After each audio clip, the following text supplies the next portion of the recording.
السلام علیکم، بسم اللہ الرحمن الرحیم۔ تو آج کا ہمارا موضوع ہے مال اور علم میں کیا فرق ہے۔ رسول اللہ صلی اللہ علیہ وسلم نے فرمایا ہے کہ جب اللہ کسی کو پسند کرتا ہے تو اسے دین کی سمجھ عطا کرتا ہے۔ علم کیا ہے؟ عمر ابن خطاب رضی اللہ تعالیٰ عنہ سے ایک مرتبہ سوال کیا گیا کہ علم کیا ہے؟ آپ نے فرمایا، علم وہ ہے جو اللہ کی کتاب میں ہے، یعنی جو اللہ نے کہا وہ علم ہے، اور جو رسول اللہ صلی اللہ علیہ وسلم نے کہا وہ علم ہے۔ اور کوئی شخص یہ کہے کہ مجھے نہیں معلوم، یہ بھی علم ہے، یعنی اس سے کوئی سوال کیا جائے اور جواب نہ معلوم ہو تو سچ سچ کہہ دے کہ مجھے نہیں معلوم، یہ بھی علم ہے۔ اس لیے کہ بعض لوگ اپنی شان کو برقرار رکھنے کے لیے کچھ بھی جواب دے دیتے ہیں، لیکن انہیں جھوٹے جواب دینے والوں سے بہتر وہ شخص ہے جو صاف صاف کہہ دے کہ مجھے نہیں معلوم۔ حضرت علی رضی اللہ تعالیٰ عنہ فرماتے ہیں کہ علم اور مال میں فرق ہے، وہ یہ کہ مال کو جتنا خرچ کرو گے گھٹتا ہے اور علم کو جتنا خرچ کرو گے اتنا بڑھتا ہے۔ اگر علم کہیں گھٹ جایا کرتا تو جو حافظ قرآن شریف پڑھانے بیٹھتا تو جتنی آیتیں بچوں کو سکھایا کرتا خود بھول جایا کرتا، اس کا علم دوسرے کے پاس منتقل ہو جایا کرتا۔ حالانکہ جتنا پڑھاتا ہے اتنا استاد کا حفظ پختہ ہو جاتا ہے، اس کا علم ترقی کر جاتا ہے۔ الغرض، علم کو جتنا خرچ کرو بڑھتا ہے، دولت کو جتنا خرچ کرو گھٹتی ہے۔ دوسرا فرق یہ ہے کہ مال کی حفاظت مالک کو کرنی پڑتی ہے۔ 4 پیسے ہوں گے تو آپ کو فکر ہے کہ رات کو کوئی چور نہ آ جائے، تو آپ کو خود مال کی حفاظت کرنی پڑتی ہے، اور علم عالم کی خود حفاظت کرتا ہے۔ عالم کو ضرورت نہیں، علم خود بتائے گا کہ یہ خطرے کا راستہ ہے، یہ نجات کا۔ علم اپنے عالم کی خود حفاظت کرتا ہے، مگر مال اپنے مالک کی حفاظت نہیں کرتا، مالک کو حفاظت کرنی پڑتی ہے۔ مال کبھی بخیل بھی کہلاتا ہے مگر صاحب علم کریم ہی کہلاتا ہے۔ اب ظاہر بات یہ ہے کہ مال آئے گا تو 100 مصیبت ساتھ لے کر آئے گا کہ حفاظت کرو، چور سے وغیرہ وغیرہ بہت سی چیزیں، اور علم آئے گا تو احسان جتلاتا ہوا آئے گا کہ میں تیرا محافظ ہوں، میں تیری خدمت کروں گا، میں تجھے نجات کا راستہ بتلاؤں گا۔ تو علم جیسی چیز اور کوئی سکھائے تو سب سے بڑا محسن ہے کہ اسے دنیا اور آخرت کا راستہ کھول دیا۔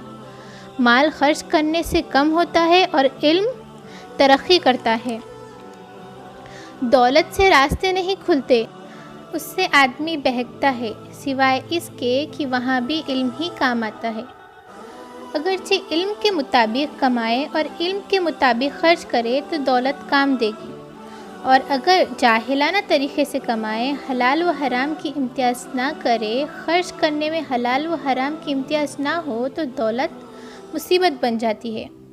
اب تک ہم عقیدے سے سمجھتے تھے دولت کو بیجا طریقے سے کماؤ تو مصیبت بن جاتی ہے، مگر آج تو دنیا میں مشاہدہ ہو رہا ہے، یعنی جن کے پاس ناجائز طریقے سے کمائی ہوئی دولت تھی آج وہ مصیبت میں مبتلا ہے۔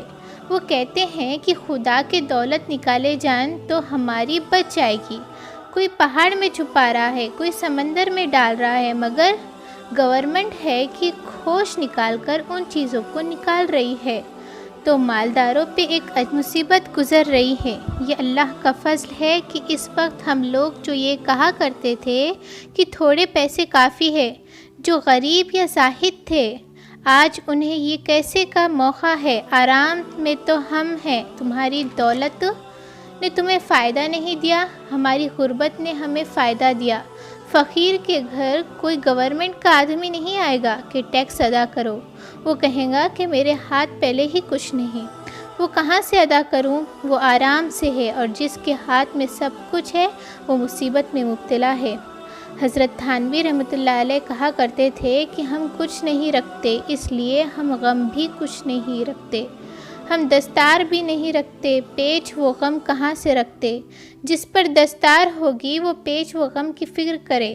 یہاں تو دستار ہی لا دیا ہے، یہاں کپڑا ہی لاپتہ ہے، تو کلی اور دامن کی فکر کیوں ہوگی؟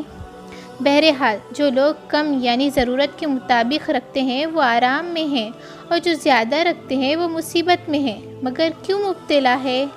صرف زیادہ رکھنے کی وجہ سے نہیں۔ اسلام نے یہ نہیں کہا کہ تم مفلس اور کلاش بنو، ناجائز طریقے پر زیادہ رکھتے ہو اس لیے پریشان ہو۔ جس کے پاس جائز طریقے سے ہے وہ آج بھی پریشان نہیں ہے۔ اس سے معلوم ہوا کہ جائز راستے پر چلنا ہمیشہ ہدایت کی وجہ بنتا ہے، ناجائز راستے پر چلنا ہمیشہ مصیبت کی وجہ ہوتا ہے، چاہے وہ قانوناً ناجائز ہو یا شرعی ناجائز ہو۔ جب کسی ناجائز چیز کا آدمی ارتکاب کرے تو مصیبت میں مبتلا ہوگا۔ یوم قیامت کو مال کا حساب ہوگا مگر علم پر کوئی حساب نہ ہوگا۔ اگر آپ کو ہماری ویڈیو اچھی لگے تو سبسکرائب کیجئے تاکہ ہماری آنے والی ویڈیو نوٹیفیکیشن کے ذریعے آپ کو معلوم ہو جائے۔